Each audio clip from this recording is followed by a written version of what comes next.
Today I'm setting up Alliance, multiplayer Napoleonic war game from Columbia Games. Uh, Tom and Grant were kind enough to send this to me, so I'll put a link to my unboxing in the description down below, and also I've got some shorts on the stickering, because you have to put stickers on the blocks. This is a block game. Bear with me, I've got a cold, and it is snowing outside, as you can see here. We're supposed to get quite a bit of snow. Don't know what's going to happen with that. But, yeah, well, by the time I post this, the snow might be all gone. I don't know when I'm going to post this yet. But anyway, so I'm setting up all the blocks are stickered. And I'm starting out with the earlier scenario, which is 1804 to 1807. You can link these all together and play these in as a campaign, starting with 1804 and then play out to the 1815 scenario and link them all together. I decided to start at the 1804. I haven't decided yet if I'm going to do the solitaire rules. There are solitaire rules in the back, but it's basically kind of a blind play. You're going to draw a card, and based on what cards you pick, you're going to play this. So if I drew that, then I'd be France. So I'm going to play France's turn against everybody else. Don't know if I want to do that or not. This plays up to 7 players because you have 7 different factions here. As you can see, I've got their gold ready, their blocks in reserve, and then they are each dealt a hand of 5 cards. You're going to use the cards for action points. Each card gives you 3 action points unless you have a card that has your color, or your faction, so blue for France. The actions that you're going to be able to do are move, levy, which is increase the steps on the blocks. As you can see, the blocks this should start out as a 1. For the starting scenario, they say you start up at -1 on all steps of all units except for forts. So you can increase the steps. You're going to get steps reduced due to combat. This is a block game. For all of you who have not played one. Movement, levy, or save gold for action. You can use your gold for actions, but gold is also used in the diplomatic phase. There is a diplomatic phase in here to try to bring neutrals over, or the minor entities. You see the minor factions are represented by brown blocks, as you can see throughout there. Anyway, so probably not going to go year by year or turn by turn. I might just do an overall end of game action. I don't know. We'll see. We'll see how I'm feeling as I play throughout this. So, and I've got all the blocks turned towards me right now. If you play the solitaire, you're supposed to turn them all away from you, and then just look at the faction that you're playing that turn. And if you're playing multiplayer, then everybody's supposed to look at only their blocks.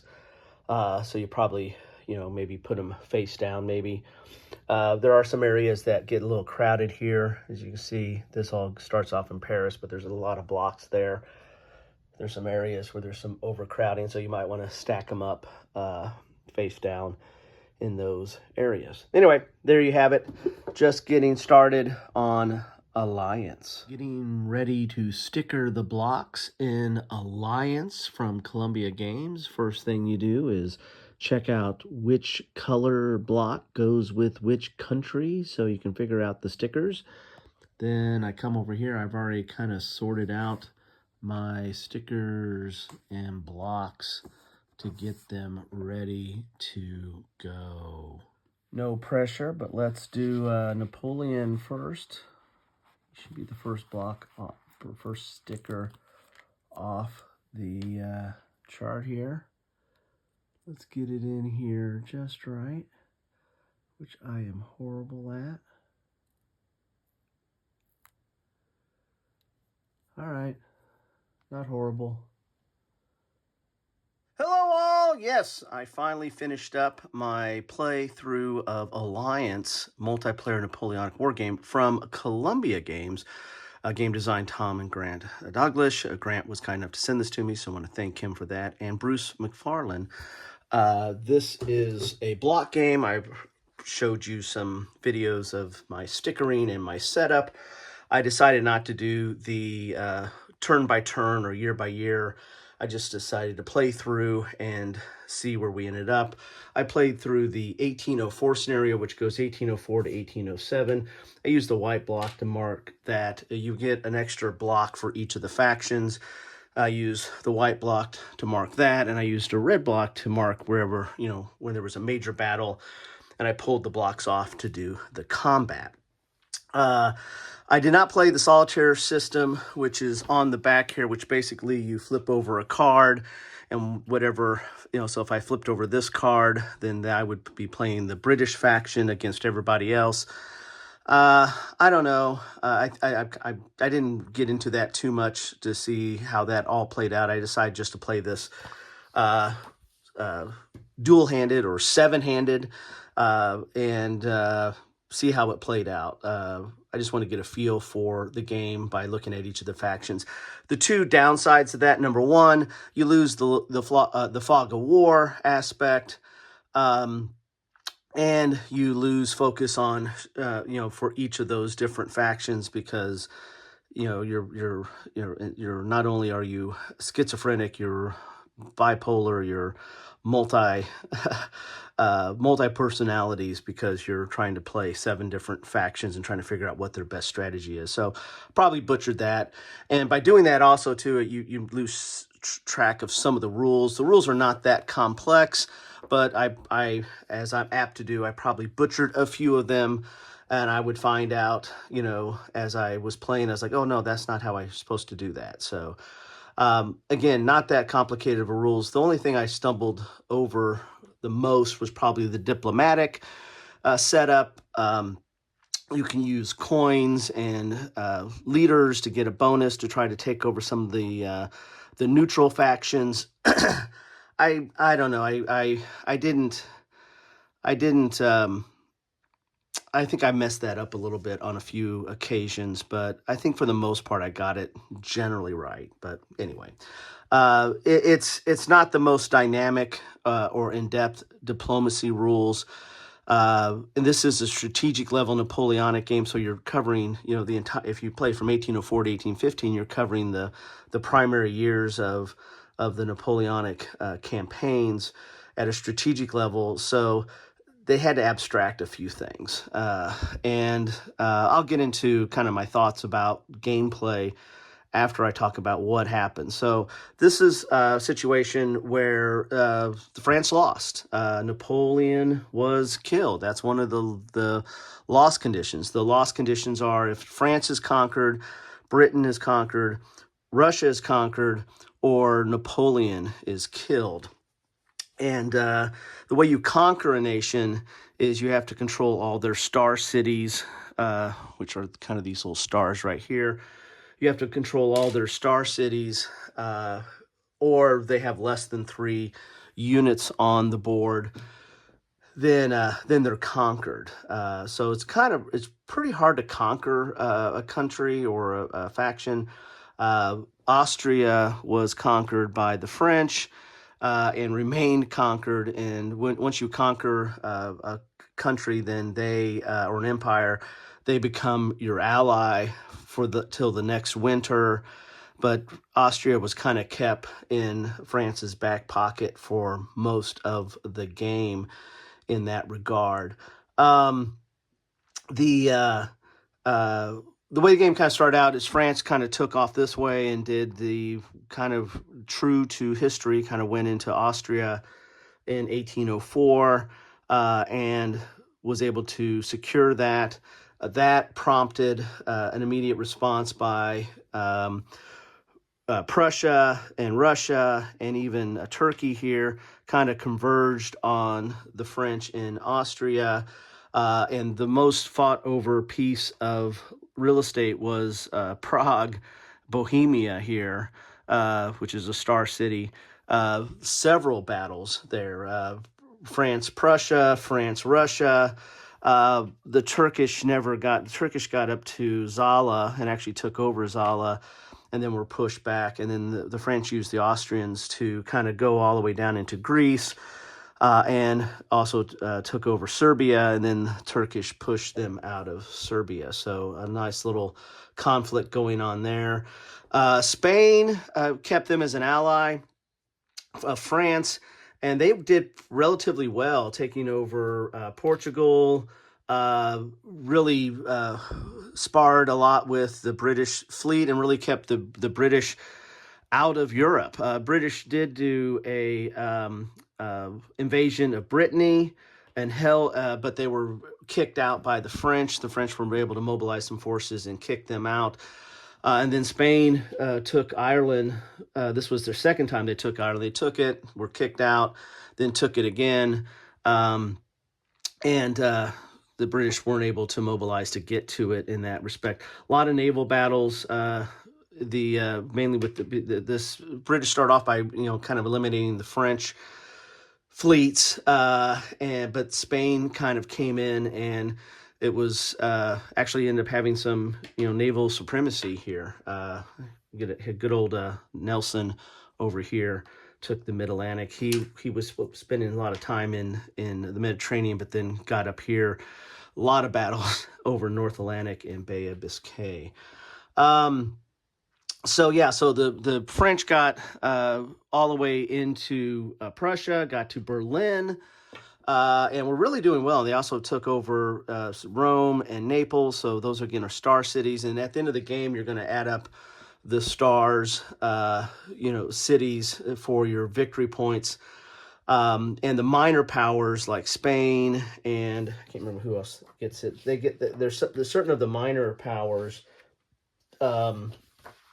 They get Austria, Prussia, Spain, or Turkey. If they're players, they get an extra 5 victory points. So Austria at one point actually had some good victory points here. Spain really had quite a bit. So that's one reason why I kept Spain as an ally of France, because they were going to get that 5-point bump and might have been able to rival what the French were doing. But anyway, as you can see, Russia got pretty far in this direction, really going after trying to reclaim Austria from France. Again, somewhat historical.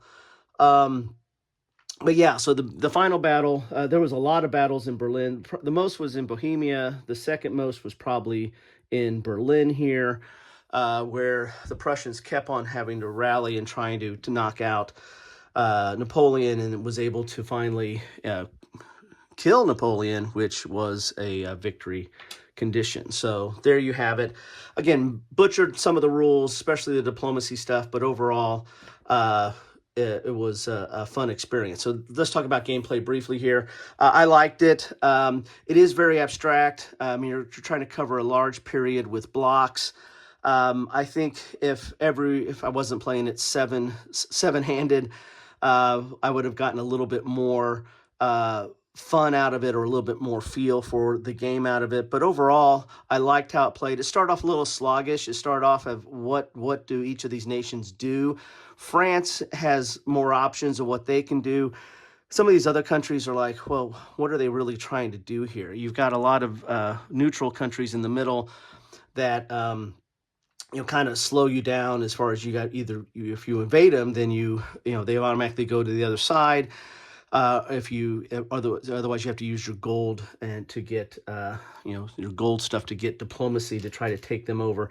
As I said, it's a little sluggish at first, but once France was able to break through and create a crisis in Austria, then some of these other factions, Prussia and Russia and Turkey, were had a purpose. Sorry, I'm still fighting a cold. Had purpose, and so they mobilized and went in there. So, 1804 was a little slow. 1805 and 1806, the game got fun. It was interesting. It's typical block combat. You're going to roll the dice or whatever that step is. So this would get 1 die, and it rolls a 3 or less on a 6-sided dice. It does a hit. But it goes third on C. A's go first, B's go second, C's go third in order. So if an A eliminates a C block, then that C block's not going to have a chance to fire back. So typical block type combat. So overall, enjoyed it, liked it. The way the gameplay goes with the cards are you're going to get 5 cards, you're going to discard one, and then you're going to play a card, and whatever the number is, that is the order that it goes. So the highest card is going to go first, and then if you're playing a card of your color, so this would be if the Turks were playing this, they would get 4 action points instead of 3, otherwise you get 3 action points. Leaders come into play. In fact, Prussia used Wellington, the event on Wellington, to reduce the artillery of Napoleon. That helped them win. But leaders have the added fact of helping you on diplomacy and having an event that usually is for combat or movement or something like that.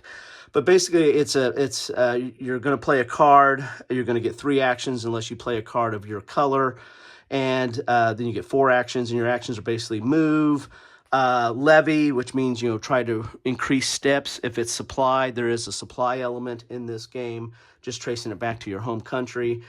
Or you can reserve your actions, and then get gold for it, because you're going to use gold to buy steps. You're going to use gold to do diplomacy.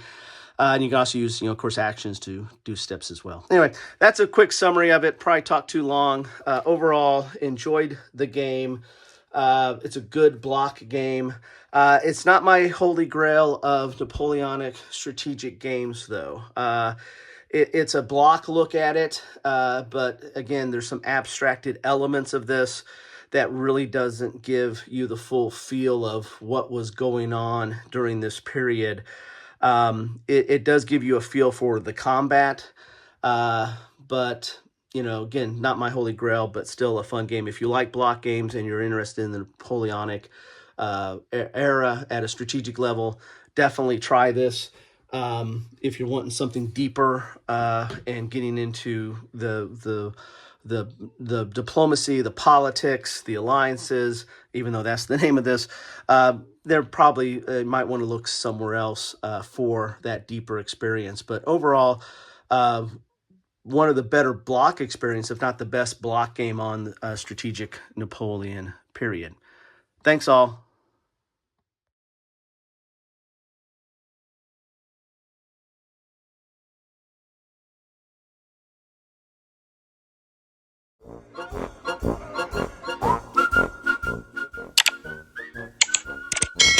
Thanks for watching.